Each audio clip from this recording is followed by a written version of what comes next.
সকলের কাছে কম বেশি খবর পৌঁছে গেছে যে রাজ্যের মধ্যে যে প্রকল্পগুলো চালু ছিল, যেমন লক্ষ্মী ভাণ্ডার, যুবসাথী, স্বাস্থ্যসাথী, কৃষক বন্ধু, কোনো প্রকল্পই বন্ধ হচ্ছে না। শুধুমাত্র সরকারি নির্দেশ অনুসারে এটা বলা হয়েছে প্রকল্পগুলোর অনুদান যেগুলো ছিল সেগুলো পাওয়ার জন্য তোমাদের অ্যাকাউন্টের সাথে ডিবিটি লিঙ্কটা কিন্তু করে রাখতে হবে।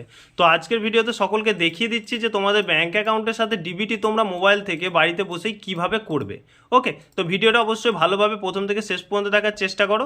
কোনো সমস্যা থাকলে অবশ্যই কমেন্ট সেকশনে আমাদেরকে কমেন্ট করে জানাবে। তো প্রথমেই তোমাদেরকে আসতে হবে এনপিসিআই পোর্টালে, যেখানে আসার পরই তোমাদের ফার্স্ট পয়েন্টটা দেখতে পাচ্ছ, এটা হচ্ছে NPCI official page. NPCI official পেজে আসার পর এই যে কাস্টমার অপশানটা দেখতে পাচ্ছ, এই কাস্টমার অপশানে গিয়ে এই একদম থার্ড পয়েন্টে বা ফোর্থ পয়েন্টে দেখতে পাবে ভারত আধার সিডিং এনেবেল। এই ভারত আধার সিডিং এনেবেলে টাচ করবে।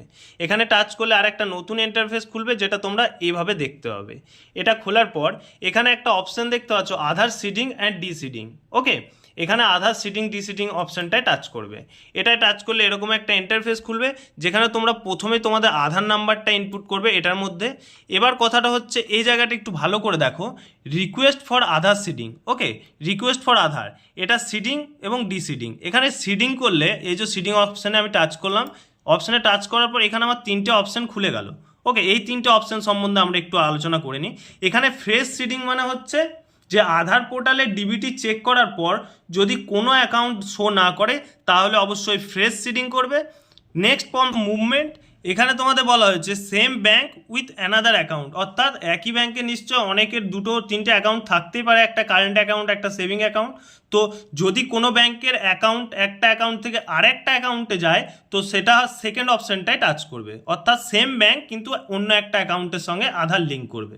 ওকে, এবার থার্ড অপশান হচ্ছে যদি কোনো তোমরা আধার পোর্টালে দেখবে, আধার পোর্টালে যদি কোনো ব্যাংক শো করে তাহলে কিন্তু সকলকেই থার্ড নাম্বার অপশানটায় টাচ করতে হবে। এই অপশানটায় টাচ করার পর এখানে তোমরা যে অ্যাকাউন্টটা লিঙ্ক করবে ডিবিটি, তো সেই অ্যাকাউন্টটা এখানে টাইপ করে দেবে এবং এখানে টাইপ করে দেবে। এখানে টাইপ করার পর এই যে একটা টিকমার্ক রয়েছে এটা চেকমার্ক করে দেবে। চেকমার্ক করে লাস্টের নিচে এই যে ক্যাপচাটা এখানে ফিল করবে।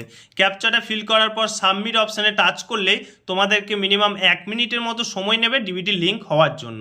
ডিবিটি লিঙ্ক সাকসেসফুল হলে তোমাদের মোবাইলে মেসেজ আসবে, সাকসেসফুল না হলেও তোমাদেরকে জানিয়ে দেবে যে সাকসেসফুল হয়নি, আবার একবার নতুন করে সেম প্রসেসে চেষ্টা করবে।